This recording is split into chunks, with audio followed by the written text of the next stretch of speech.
Amén. Abramos, hermanos, la palabra de Dios en la primera carta a los Corintios, capítulo número 4.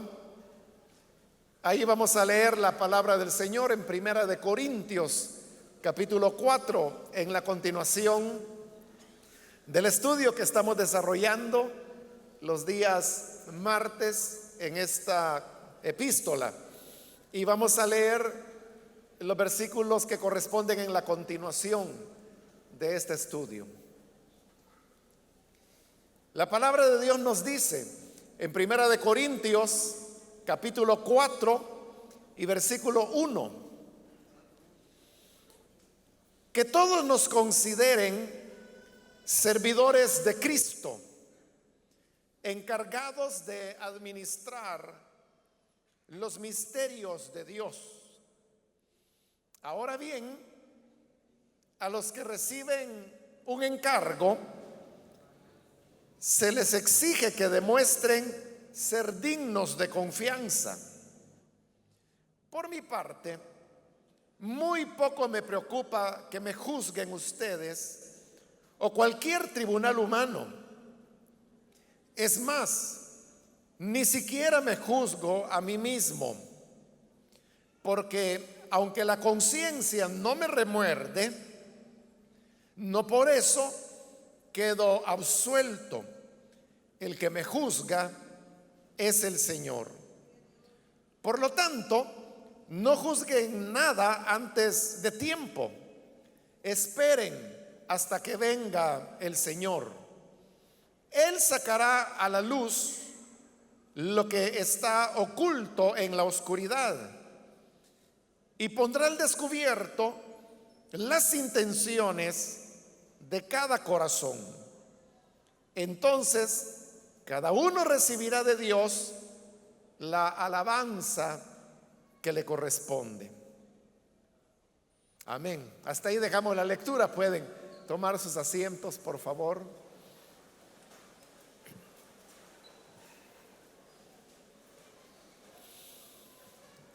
Hermanos, este día seguimos adelante con el estudio de Corintios y con el tema que Pablo ha venido desarrollando desde el capítulo 1. Y es el tema de las divisiones que se producían dentro de la iglesia en razón que los hermanos tenían preferencias por los ministros del evangelio que habían llegado a presentarles el evangelio. De tal manera que había algunos que decían: yo soy de Apolos, otros decían: yo soy de Pablo, yo soy de Cefa, yo soy de Cristo. Y Pablo ha venido desarrollando este tema y ha dicho ya que en realidad no es que uno tenga que ver ministros mejores el uno del otro. Simplemente hay ministros diferentes, y como son diferentes, no se trata de determinar quién es mejor que otro, porque entonces sería una comparación que se está haciendo sobre una base que no es real. En el ejemplo que Pablo pone de la agricultura, recuerden que él dijo que uno es el que siembra, otro es el que riega. Entonces cada uno tiene una función particular en esto del ministerio, y uno no puede decir quién es mejor, el que siembra o el que riega. No se pueden comparar porque están haciendo funciones diferentes, funciones que son diferentes pero al mismo tiempo complementarias. Es decir, no solamente no se deben comparar, sino que de hecho no tienen por qué ser iguales. Y tampoco tienen por qué uno ser mejor que el otro, porque para que la iglesia y el crecimiento, en el caso de la agricultura, se pueda dar, se necesita de la participación tanto del que siembra como del que riega. Entonces se necesitaba un Pablo, es verdad, pero también se necesitaba un Apolos, se necesitaba un Pedro, y se necesitaba toda la variedad de ministerios que el Señor ha entregado a la iglesia. Luego Pablo utiliza otra comparación que ya no es la de la agricultura, sino que ahora la de la construcción.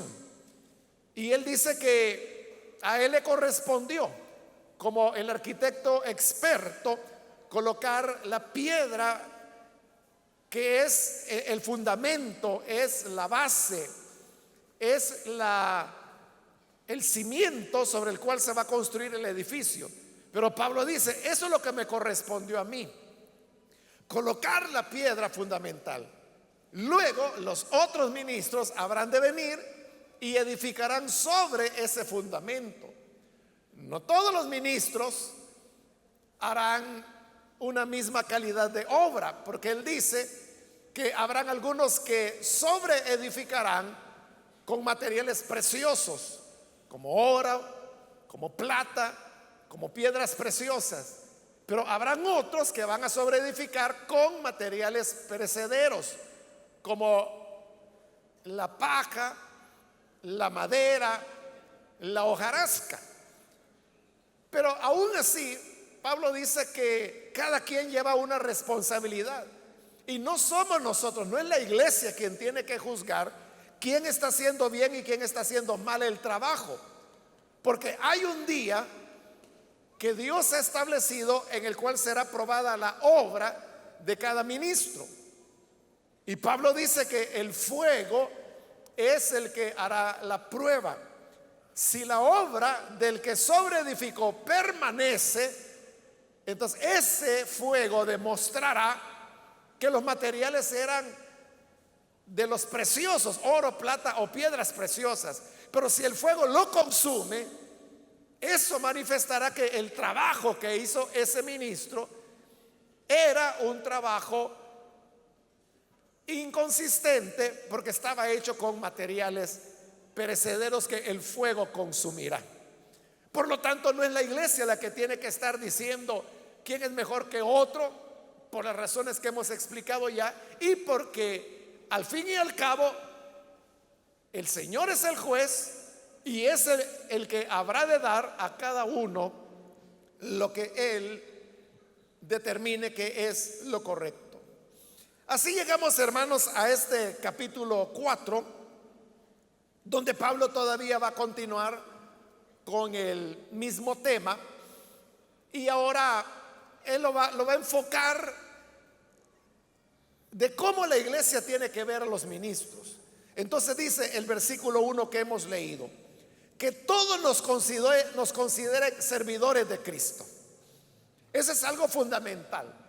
Y es que la manera correcta de ver a un ministro del evangelio o a los ministros del evangelio es verlos como servidores de Cristo. Porque los ministros no están haciendo lo que ellos quieren hacer. No están haciendo algo que responde a sus planes o a sus intereses. Simplemente están obedeciendo a lo que el Señor les ha dicho que hagan. Por lo tanto, su papel es el de ser siervos de el Señor. Y por eso Pablo dice que todos nos consideren servidores de Cristo. Cuando dice servidores, se está refiriendo a ser siervos, a ser esclavos, que trabajamos para el Señor. Este, hermanos, es un elemento importante y algo que fácilmente se olvida.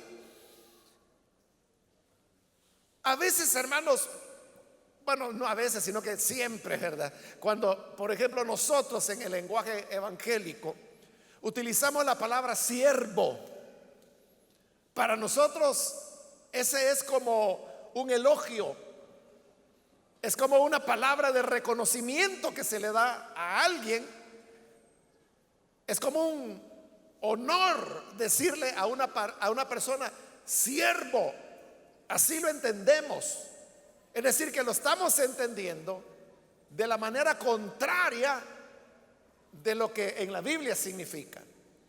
Porque cuando nosotros decimos, estará predicando con nosotros el siervo de Dios, fulano de tal, cuando decimos eso, el siervo, entonces uno dice, oh, viene el gran predicador.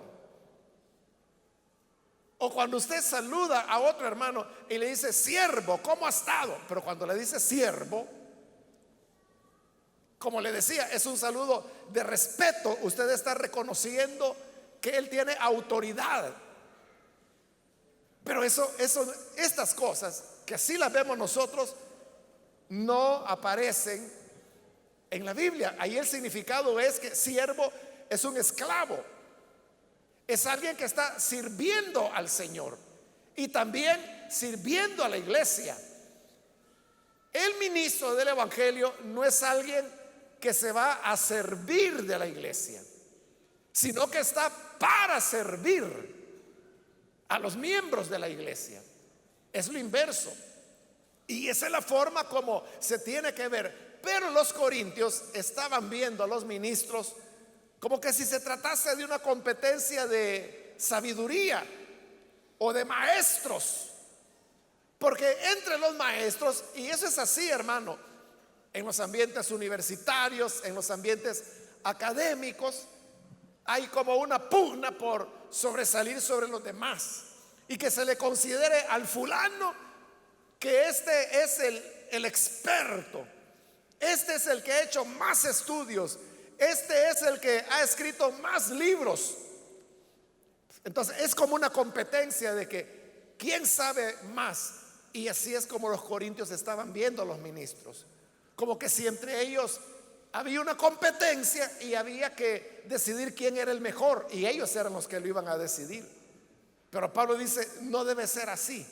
Al vernos, tienen que vernos como servidores de Cristo. Y luego dice, encargados de administrar los misterios de Dios. Note que el ministro del Evangelio solo es un administrador. Y el administrador, hermanos, no es el dueño del negocio, de la empresa. El administrador solamente es alguien que está realizando una labor que, si es una empresa, sería de gerente. Él puede ser muy el gerente general, pero él no es el dueño. Los dueños es la junta de accionistas que lo han contratado a él para que haga esa tarea. Y lo han colocado porque consideran que él es alguien que va a administrar bien la empresa o el negocio de que se trate. Entonces, los ministros del Evangelio también somos simplemente administradores. Lo que enseñamos no es algo, hermanos, que yo inventé, que a mí se me ocurrió. Yo voy a enseñar lo que un día, fíjese que tuve esta idea y se la voy a enseñar. O sea, no es así. Los misterios son de Dios. El Evangelio es de Dios. La palabra es de Dios. La manifestación del Espíritu Santo es de Dios. El ministro simplemente es un administrador, pero el dueño de todo es Dios. Ahora, todo administrador tiene que rendir cuentas. Por eso es que, como le digo, muy jefe podrá ser muy gerente, pero tiene que rendir cuentas, tiene que dar resultados frente a la junta de accionistas, porque ellos son los que le han encomendado la administración, pero quieren y le establecen metas. A fin de año queremos haber crecido hasta este punto. Él tiene que rendir cuentas. Por esas cuentas es que en el versículo 2 dice, ahora bien, a los que reciben un encargo de administración se les exige que demuestren ser dignos de confianza. La Reina Valera dice que se espera que sean fieles, que ellos sean fieles. El problema, hermanos, es que cuando se traduce como fiel, nosotros lo relacionamos con fidelidad. Pero el sentido de la palabra griega que se está usando ahí no es de fidelidad, sino que es de ser fidedigno, que es una cosa diferente. De fidedigno lo que significa es que se gana la confianza. Merece que nosotros confiemos. Si alguien viene y le va a vender algo que le dice, pero mire, este producto, este es de marca. Y como usted sabe que hay muchas falsificaciones, entonces la gente dice, porque le está cobrando como que si es de marca, pero usted se pregunta, ¿y este producto será fidedigno? Entonces, fidedigno significa, ¿es real o no es real? Si es fidedigno, significa que es digno de confianza. Entonces yo lo puedo comprar, lo puedo pagar, porque es lo que se me está diciendo que es. Pero si fuera una imitación, un engaño, eso es lo inverso de fidedigno. Sería lo que es falso, lo que es estafa, lo que es mentira. Entonces, como dice que lo que se espera de los administradores es que sean fidedignos, por eso es que la NBI traduce excelentemente aquí, en este caso, cuando lo traduce diciendo que deben ser dignos de confianza. Esa es la idea. Esa exactamente es la idea. Que los que administran deben ser dignos de confianza. Volviendo al ejemplo que poníamos de la empresa, está la directiva, que son los propietarios, los auténticos propietarios, y contratan a un gerente y le dicen, vaya, usted hoy puede hacerse cargo de la empresa. Lo que nosotros queremos es llegar a este punto. Desde hace, hermanos, varias décadas hay una nueva forma de hacer negocios que comenzó en los países del primer mundo, y es que la junta de accionistas le entrega al gerente toda la autoridad. Él puede hacer lo que quiera. Lo único que no puede hacer es vender los activos. Eso no puede hacer. Pero de ahí en adelante, si él quiere despedirlos a todos y volver a contratar gente nueva, puede hacer. Si él puede decir, este producto no sirve, ya no lo continuemos, vamos a hacer algo nuevo, él puede hacer medidas así tan radicales.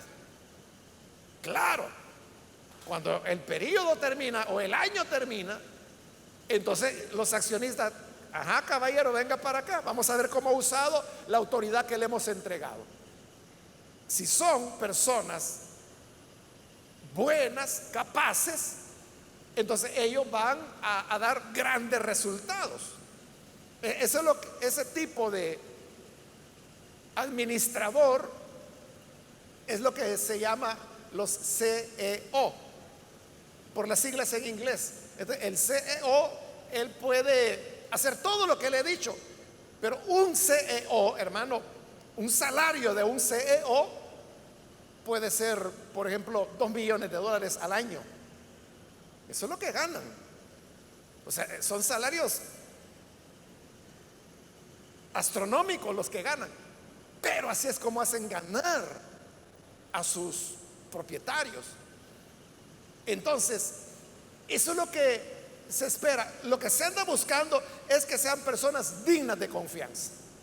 Entonces, cuando la persona dio resultados, y quizás no tenemos que ir, hermanos, a ser empresarios, usted mismo que quizás lo que tiene es una tiendita y tiene una muchacha que le ayuda a vender, pero usted sabe que esa muchacha es cabal hasta el último centavo. Ahí está. Hay un momento en que usted dice, esta muchacha es fidedigna, es digna de confianza. Eso es lo que se busca de los ministros, que el ministro pueda ser digno de confianza de Dios, porque el ministro, ya dijimos, es administrador de los misterios de Dios. Nosotros no estamos administrando una iglesia, no estamos administrando una empresa, no estamos administrando un negocio, estamos administrando los misterios de Dios.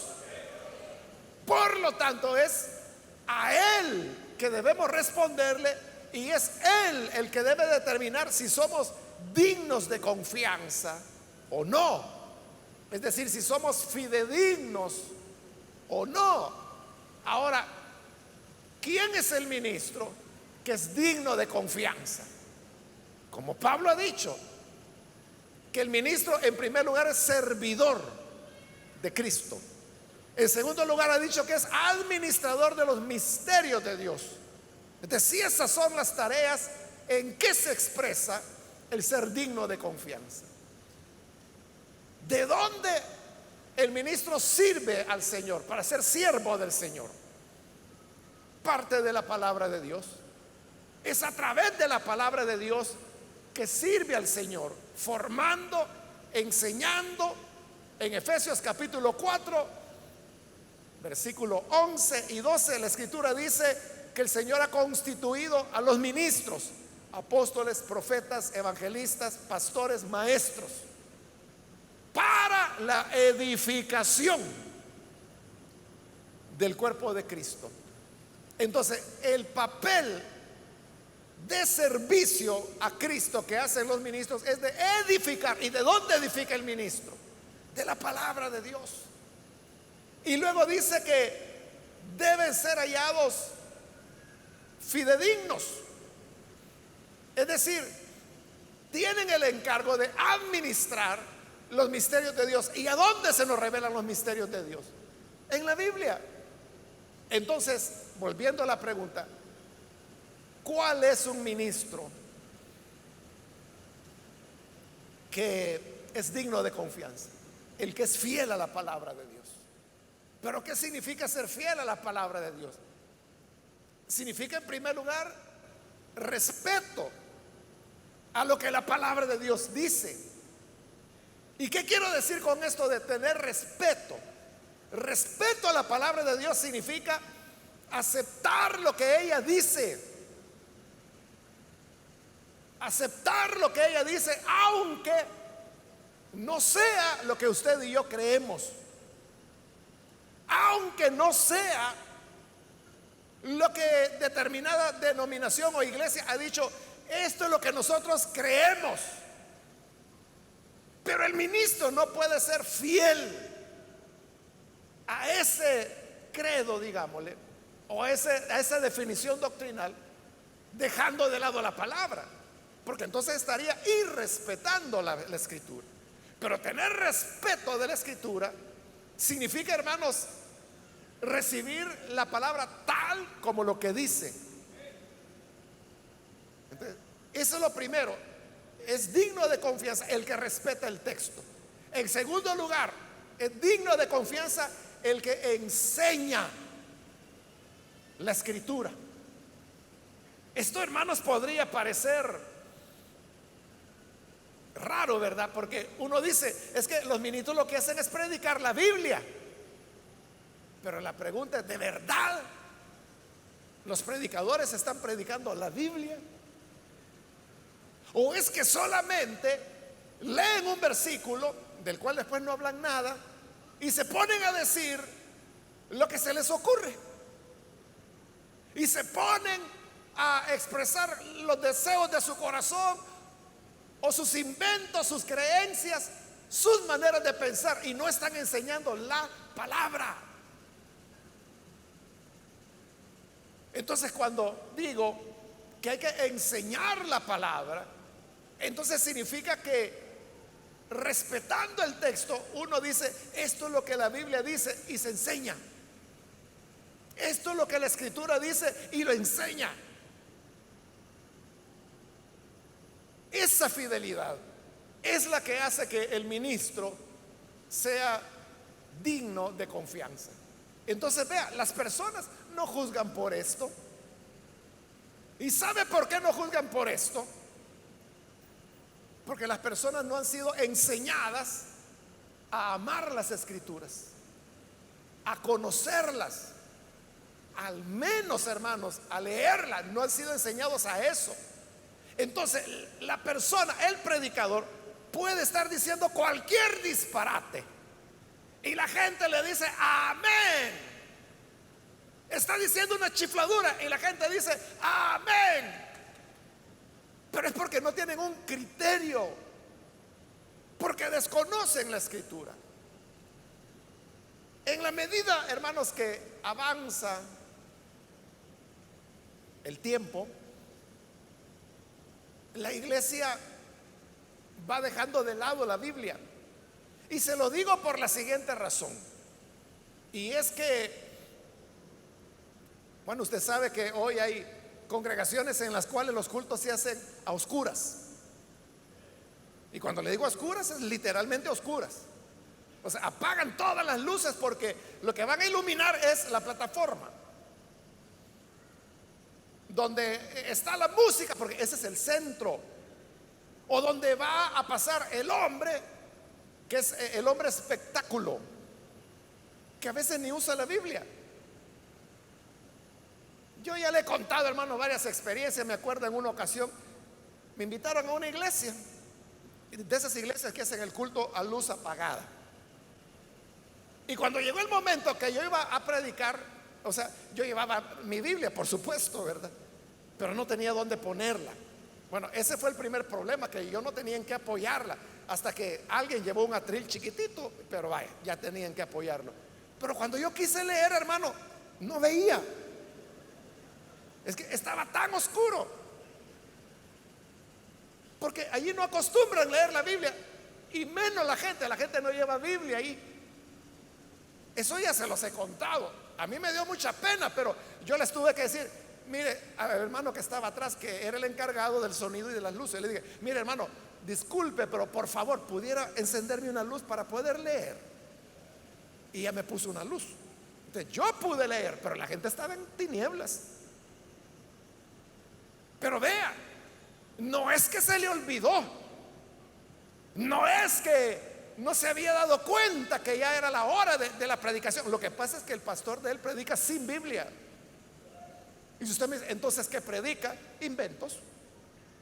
Simplemente pasa y dice, hermanos, esta es una noche de poder, esta es una noche de unción. Has venido aquí para que Cristo te resuelva los problemas. Si estás enfermo, serás sanado. Vas a volver a tu casa con victoria. Y la gente, ¡ah! Y así se tiran una hora gritando. Y no leyó la Biblia. No enseña nada. Bueno, esa fue una ocasión. La otra ocasión, me invitaron a una conferencia gigantesca, miles de personas ahí. Éramos varios los que íbamos a enseñar. Yo solo tenía una enseñanza. Y cuando me tocó, entonces yo pasé, leí el pasaje en el cual me iba a basar, y en eso yo di mi enseñanza. Bueno, terminó la conferencia, hermano. Yo realmente, honestamente, yo no me di cuenta. Yo oí a los otros ponentes y me pareció maravilloso. Es decir, eran contenidos muy buenos, una gran capacidad oratoria, mucho conocimiento que tenían los expositores que habían participado de esa conferencia. Se acabó la actividad y yo regresé acá a El Salvador, y como un año después me encontré un hermano en otro país, no acá, fue en otro país, y me dijo, hermano, me dice, yo lo conocí a usted. Ah, sí, eso me pasa toda la vida, hermano, que todo el mundo me conoce y yo no sé quién me está hablando, ¿verdad? A veces la gente se molesta porque dicen que yo no les saludo, que no les hablo. ¿Y cómo les voy a hablar si yo no sé quiénes son? El hecho de que usted me conozca no significa que yo lo conozco a usted. ¿Y sabe cuál es la peor pregunta que me pueden hacer? Para que no me la haga. Es cuando me dicen, hermano, y no se acuerda de mí. ¿Y yo qué les puedo decir? Si les digo no, es muy feo, ¿verdad? Entonces, lo que trato busco una salida alternativa y les digo, pues ayúdenme un poco. ¿A dónde fue la última vez que nos vimos? Y algunos, ¿qué? No se acuerda. Bueno, entonces, hermano, me encontré a este otro hermano y él me dijo, lo conocí, y lo conocí en la conferencia. Ah, es cierto, le dije. Y él me dijo, ahí estuve yo, estuve en toda la conferencia, me dice. Y sabe, me dice, ¿qué fue lo que me gustó de su enseñanza? Me dijo, que usted fue la única persona que leyó la Biblia. Y yo no había caído en esa cuenta. Y entonces empecé el carrete hacia atrás, y empecé a revisar todos los ponentes. Y todos, como le digo, eminencia, era cierto. Ni siquiera el pastor de esa iglesia, que es el que organiza la conferencia, ni él había usado la Biblia. O sea, pero yo no me había dado cuenta. Eso es lo que ocurre, hermano, que el tiempo va pasando, la vida va pasando, y entonces la iglesia se va acostumbrando a perder el modelo de lo que Pablo dice aquí, que es el ser fidedigno, digno de confianza. Y el ser digno de confianza, como le digo, es respetar el texto, en primer lugar, y en segundo lugar, enseñar el texto. Por eso le decía, puede sonar raro, ¿no? Pero hoy muy poco se está enseñando la Biblia. Se habla chifladuras, se habla de inventos, se habla de YouTube, se habla, hermano, de cualquier tontera que a la gente se le ocurra para estar entreteniendo, para sacarle dinero a la gente. Pero no hay un deseo sincero de enseñar la escritura, de enseñar el evangelio, de enseñar la palabra, que al fin y al cabo es lo único que va a nutrir al pueblo de Dios. Amén. Entonces, a eso se refiere Pablo cuando dice que cada ministro, aquí lo importante es que deba ser hallado digno de confianza. Versículo 3: por mi parte, muy poco me preocupa que me juzguen ustedes o cualquier tribunal humano. Cuando Pablo dice ahí, muy poco me interesa o me importa que ustedes me juzguen, pero cuando habla ahí de juzgar, no se está refiriendo, hermanos, como a veces nosotros entendemos la palabra juzgar. Porque si yo le digo, mire, hermano, ya vio los zapatos que trajo aquel hermano, aquel diácono, mire, mire, entonces usted me puede decir, no, está juzgándolo. En ese sentido, a veces, ¿verdad?, usamos la palabra juzgar cuando estamos emitiendo, o más bien estamos chambreando. Pero Pablo no la está usando en este sentido. Cuando Pablo dice juzgar, él se está refiriendo a un proceso judicial. Y usted sabe que en un proceso judicial no es la cuestión de que qué zapatos anda. Allí el propósito es cuáles son los elementos de prueba, cuáles son los elementos de descargo, qué dicen los testigos, qué dice el abogado acusador, qué dice el abogado defensor. Entonces el juzgar es un proceso donde se va examinando meticulosamente para llegar a un veredicto. Eso es lo que los corintios hacían.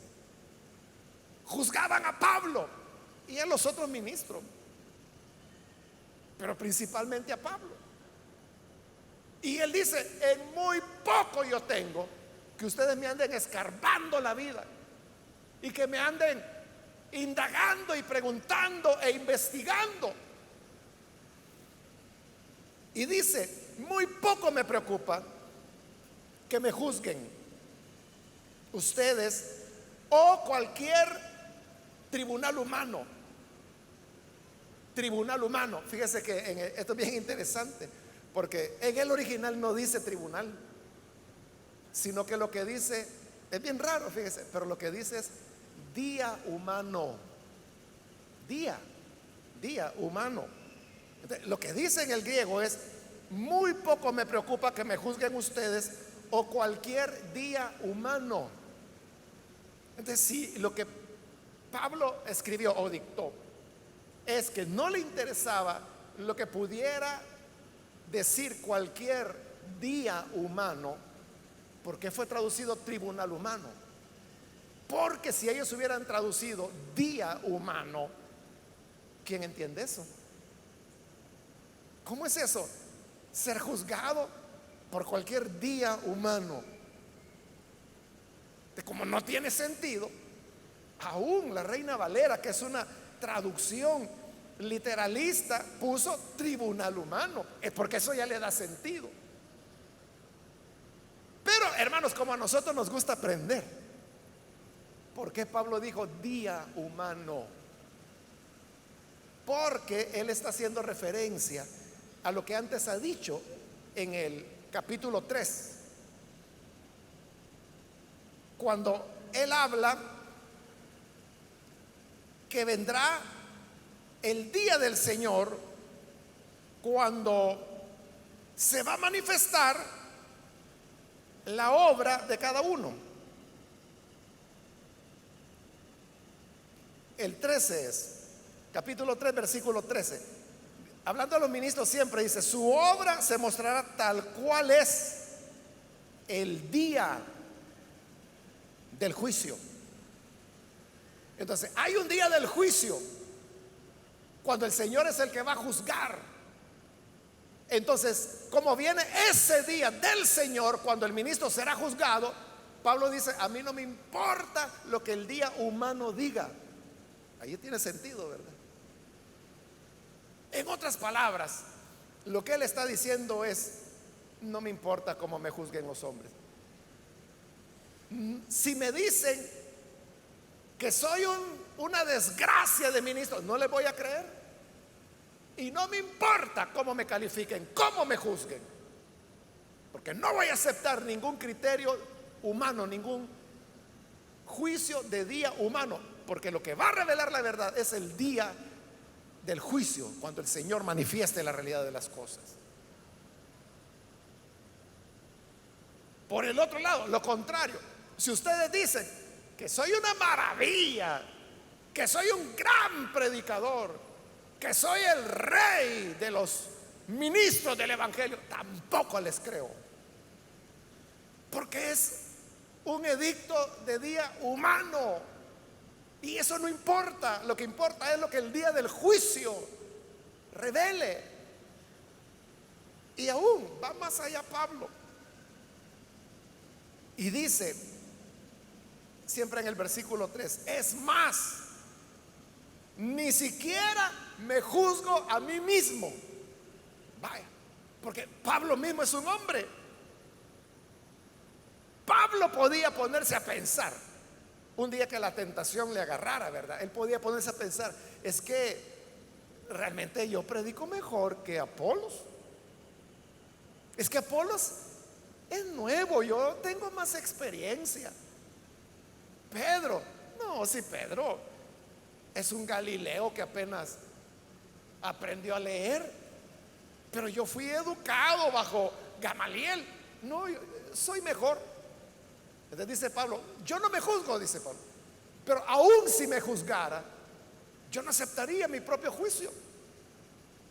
Pablo no estaba pensando eso, que si él era el mejor o no, no le importaba, porque él está explicando que no se trata de quién es mejor, sino de que qué tarea tiene cada uno y si esa tarea la está realizando con fidelidad o no. El que es regador, que se dedique a regar, que riegue bien, porque en el día del juicio será juzgado como regador. Y el que siembra, que siembre bien, porque en el día del juicio será juzgado como sembrador. ¿De quién es mejor, el sembrador o el regador? No es así, dice Pablo. Todos somos servidores de Cristo, todos somos administradores de los misterios de Dios. Aquí lo que importa es si uno es digno de confianza como regador, como sembrador, como cosechador, cualquiera sea la tarea que Dios nos ha encomendado. Y en esto, dice Pablo, no me importa lo que ustedes piensen, no me importa lo que cualquier día humano pueda decir, es más, no me importa ni lo que yo crea de mí mismo. ¿Por qué no era importante lo que él pensara de sí mismo? Dice el versículo 4, porque aunque la conciencia no me remuerde, no por eso quedo absuelto. El que me juzga es el Señor. Eso es lo importante. Pablo dice, no es, hermanos, que yo sienta algo en mi conciencia que me remuerde porque no les estoy diciendo la verdad del evangelio. Hay mensajes que yo escondo, hay versículos que me salto. En una ocasión, hermanos, fue pura casualidad, de repente en una radio comienzo a escuchar que estaba predicando un hombre, y este hombre es famoso por sus adulterios, pero él estaba predicando en un pasaje del Nuevo Testamento que hablaba del tema del adulterio. Entonces, cuando yo oí que estaba predicando eso, voy a oír qué dice este, dije yo. ¿Y sabe qué pasó? Se saltó todos esos versículos. No los tocó, los saltó y siguió más adelante cuando ya el pasaje no hablaba del tema del adulterio. A ese le ha de remorder la conciencia. Por eso no puede tocar esos versículos, porque le remuerde la conciencia. Pero Pablo dice: a mí la conciencia no me remuerde. Mi conciencia lo que me dice es que yo estoy haciendo las cosas honestamente, sinceramente, pero no me voy a confiar de eso. No me voy a confiar en el juicio que tengo de mí mismo, porque quien me juzga es el Señor. A mí no me importa cómo ustedes me juzguen. A mí no me importa cómo me juzgue un tribunal o día humano. A mí no me importa lo que yo pienso de mí mismo. Lo que me importa es qué dirá el Señor al final. En el día del Señor, cuando en el día del juicio se manifieste, quien va a juzgar es el Señor. Por lo tanto, hermanos, nosotros, no es tarea de la iglesia estar definiendo: este ministro no sirve, este sí, este es malo, este es bueno, este enseña, este lo mismo dice todas las veces. No podemos hacer eso. Quien lo juzgará será el Señor al fin de los tiempos. Y aquí, por eso viene la recomendación, versículo 5. Por lo tanto, no juzguen nada antes de tiempo. Cuando Pablo dice ahí, no juzguen nada, no quiere decir que como cristianos nosotros no vamos a juzgar nada, porque ya vamos a ver que más adelante él dirá que tenemos que juzgarnos los unos a los otros. Ya en el capítulo 5 él va a hablar de un pecador que la iglesia tenía que juzgarlo. Y allá en el capítulo 11 vamos a encontrar que dice que cada uno tiene que juzgarse a sí mismo. Entonces, cuando Pablo dice aquí, no juzguéis nada, no está diciendo que los creyentes no podamos juzgar.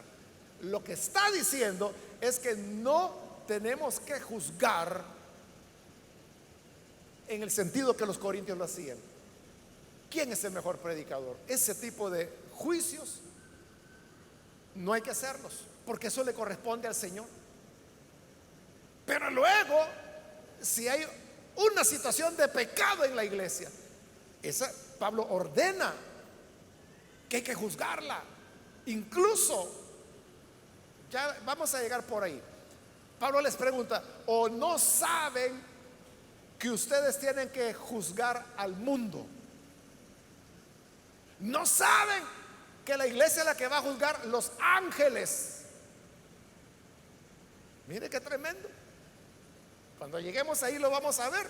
Pero a nosotros, hermanos, nos va a tocar juzgar a los ángeles que pecaron, es decir, los demonios. Ahí va a llegar el diablo 9432. Vaya, júzguenlo. Ahí lo va a poner el Señor de rodillas delante de: vaya, júzguenlo, hijos, a él. Y nosotros vamos a tener que juzgarlo. Entonces dice Pablo: ¿cómo es que no pueden juzgar las pequeñas cosas de este mundo? Hablando de los dones, que eso ya va a aparecer allá habla de los dones en el capítulo 12, 13 y 14. Pero en el 14 es donde Pablo dice que si alguno habla en lenguas, que lo haga en orden, 2 o 3 y por turno. Y los demás, la iglesia, los demás juzguen. ¿Juzgar qué? Si ese hermano o hermana que está hablando en lenguas, o está profetizando, o está interpretando, está diciendo chifladuras, está hablando de su corazón, o si es el Espíritu de verdad el que está hablando a través. Entonces, ahí le he mencionado ya como 4 ocasiones en las cuales más adelante Pablo dice que debemos juzgar Cuando aquí dice no juzguen nada, se está refiriendo a no entrar en esa lucha tonta que había causado divisiones dentro de la iglesia. Y que por eso Pablo en el capítulo 3 lo vimos, cuando él decía: ay del que divida la iglesia, porque está destruyendo el templo del Señor. Porque el que destruye el templo del Señor, el Señor lo va a destruir a él. En ese sentido es que no hay que juzgar. Pero en cuanto a juzgar situaciones de pecado, a juzgar situaciones, cuando Pablo, ya me acordé de otra, mire, número 5, que está en el capítulo 6, cuando Pablo dice que habían pleitos entre hermanos por propiedades. Es que ese terreno es mío. No, dice el otro, que sí, que no. Entonces dice Pablo: tienen que ir delante de los incrédulos.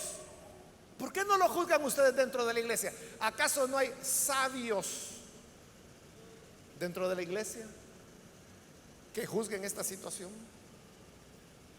Hace unos años atrás, hermanos, en el oriente hay una denominación cristiana grande y se dividió la denominación, y había una propiedad que se la estaban peleando. Pero mire, hermano, eso fue un escándalo. Si no se acuerda, mejor. Pero salía en los periódicos, en los noticieros, que se estaban amenazando. O sea, una cosa muy penosa. Y en esa época, fue hace bastantes años atrás, alguien les recomendó a esta, porque era la misma, los mismos hermanos de la misma denominación peleándose por propiedades. Entonces alguien les recomendó, le dijo: miren, en lugar de estar en estas peleas y que se demanda el uno al otro, así como en Corinto, ¿por qué no se busca una salida cristiana?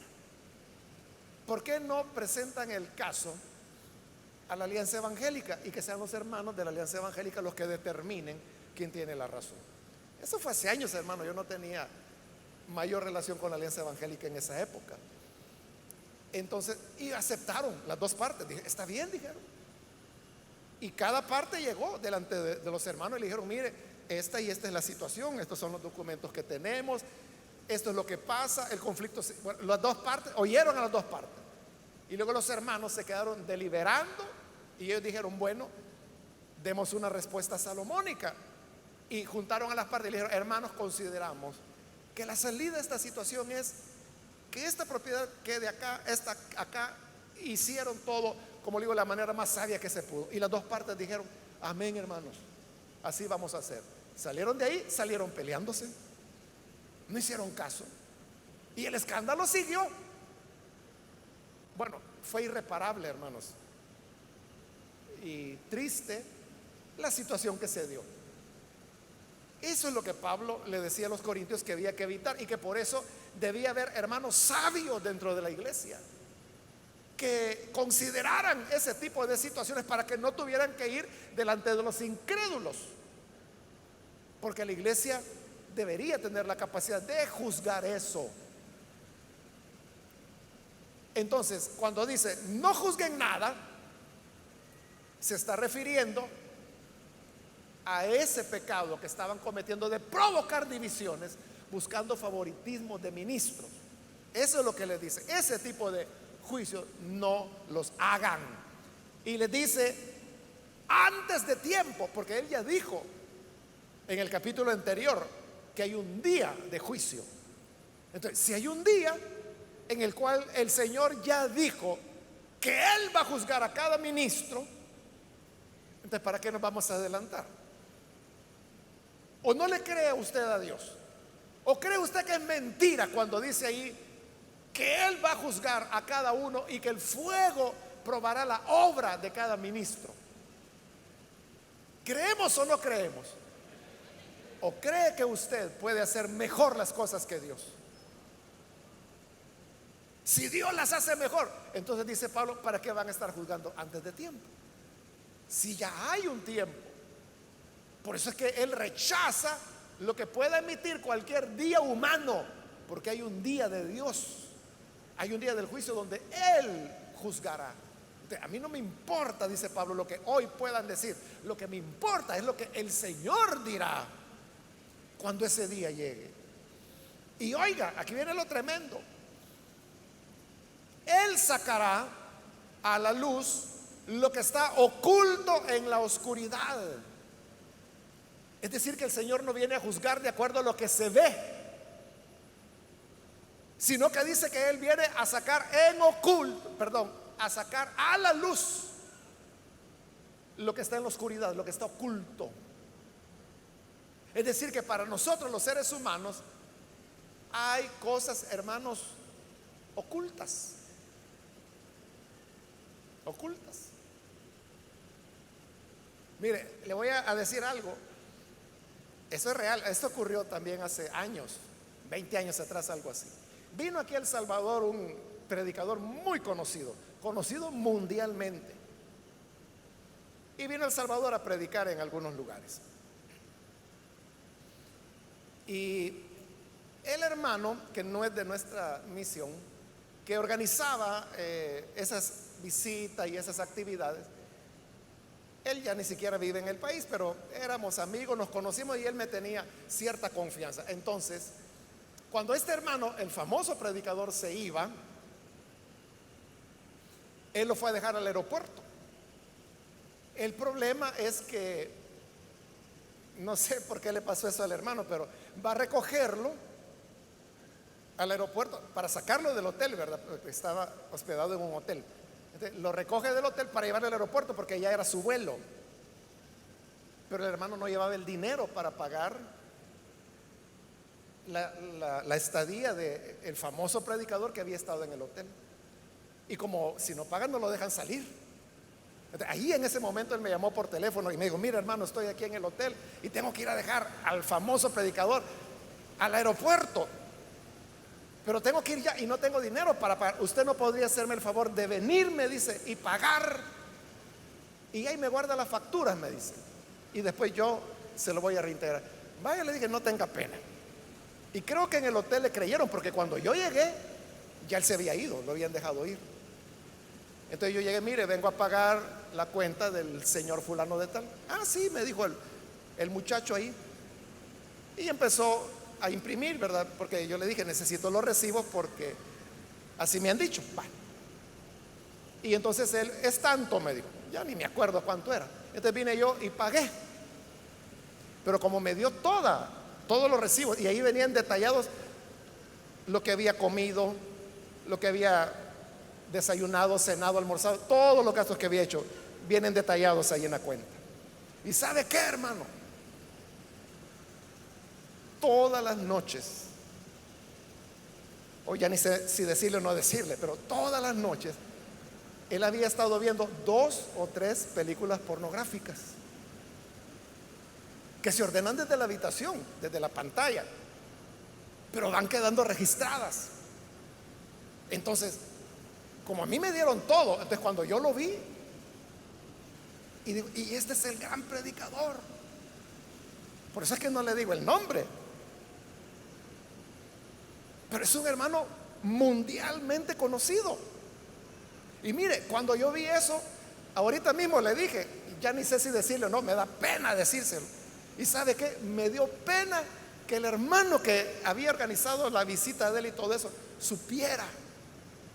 Al punto que cuando él me dijo: hermano, le voy a pagar lo del hotel, me puede traer las facturas. Yo dije: mire, hermano, no tenga pena, le dije, yo voy a correr con ese gasto, no se preocupe. Nunca le dije al hermano, realmente nunca lo había dicho a nadie, es primera vez que lo estoy diciendo, de verdad, porque fue hace como 20 años eso.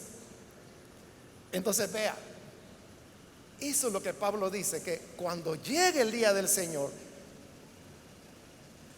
sacará a la luz lo que está oculto en la oscuridad.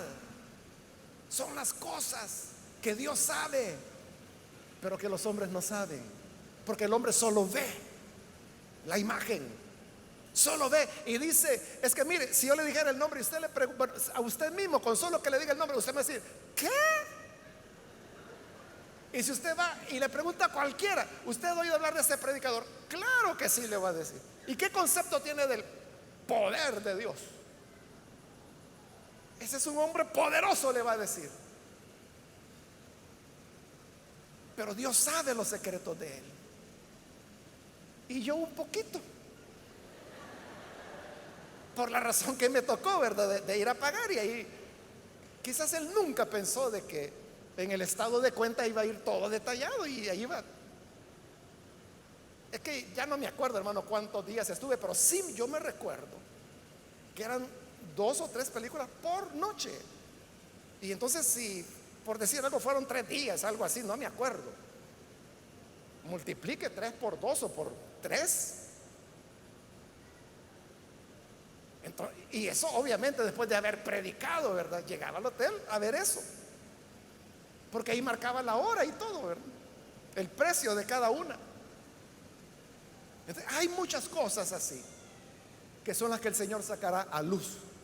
Por eso es que Pablo dice: mire, no juzguen nada antes de tiempo, porque ya viene quien va a desnudarnos a todos. El que hizo bien saldrá bien, y el que tiene cosas por las cuales avergonzarse saldrá avergonzado. Y no solo lo oculto, sino que, oiga, y con esto voy a terminar, pondrá al descubierto las intenciones de cada corazón. No solamente se va a juzgar lo que se hace, sino que, dice Pablo, las intenciones con las cuales se hizo. Porque una persona puede decir: mire, déjeme predicar porque, por favor, porque yo amo predicar, el Señor me ha llamado a predicar, yo siento una carga por predicar. Eso es lo que dice, pero la intención es que busca popularidad. La intención es que quiere ser reconocido, la intención es que quiere fama. Esa es la intención del corazón. Nosotros no la podemos ver, porque las intenciones, a veces hay gente, ¿verdad?, que es muy torpe y se le nota, no pueden ni disimular cuál es su verdadera intención. Pero hay otros hábiles que uno no se da cuenta, pero el Señor sabe por qué hacemos lo que hacemos. El Señor sabe por qué usted es líder, cuál es su intención de ser líder. Dios lo sabe. Si su intención es buena, Dios lo sabe. Y si su intención es que allí va una hermanita que está bonita, Dios lo sabe. Dios sabe la intención. Y dice que eso es lo que el Señor va a juzgar. Entonces, mire, qué incompetentes somos nosotros para poder juzgar. Porque nosotros lo que vemos es el show, la apariencia, la ropa que se pone, pero las intenciones. La gran lección que Dios le dio a Samuel, cuando Samuel vio al hijo mayor de Isaí, tamaño hombrón, digo: qué muchachón, este es el que Dios ha escogido. Y Dios le dijo: alto, no mires a su apariencia, porque el hombre solo ve lo que está delante de sus ojos, pero yo, le dijo el Señor, veo el corazón. Ese no es, ese yo lo desecho. Y lo desechó a todos, hasta que quedó el niño David. Ese era. Este, le digo, este es conforme a mi corazón, este va a ser todo lo que yo quiero. Por eso es que no debemos juzgar. Y termino hoy sí, cuando Pablo dice: entonces, en ese día del Señor, cada uno recibirá de Dios la alabanza que le corresponde. Entonces, no tenemos por qué apresurarnos. Si alguien es tremendo ministro, ya va a recibir su alabanza de Dios cuando llegue el día en que sean manifestadas las cosas ocultas y cuando las intenciones de cada corazón sean manifestadas también. Vamos a cerrar nuestros ojos y vamos a inclinar nuestro rostro. Padre, te damos las gracias por aquellas personas que a través de los medios están hoy recibiéndote como Salvador o reconciliándose. Te rogamos que les des vida nueva, de la que tú das, Señor, que les transformes y que perdones todos los pecados cometidos, todas aquellas cosas que se hicieron en lo oculto, en la oscuridad, pero que hoy se arrepienten. Perdónala, lávala con tu sangre. También te rogamos que nos ayudes a todos a toda tu iglesia, a todo tu pueblo, para que podamos andar en rectitud de vida, sabiendo que no hay nada oculto que no haya de ser manifestado. Todo será conocido en su momento. Ayúdanos a caminar en rectitud, más que delante de los hombres, delante de ti, porque tú eres quien juzgará a cada uno. Guárdanos del mal, no nos dejes caer en tentación y ayúdanos a hacer siempre tu voluntad. Es nuestra oración por Jesucristo nuestro Salvador. Amén y amén.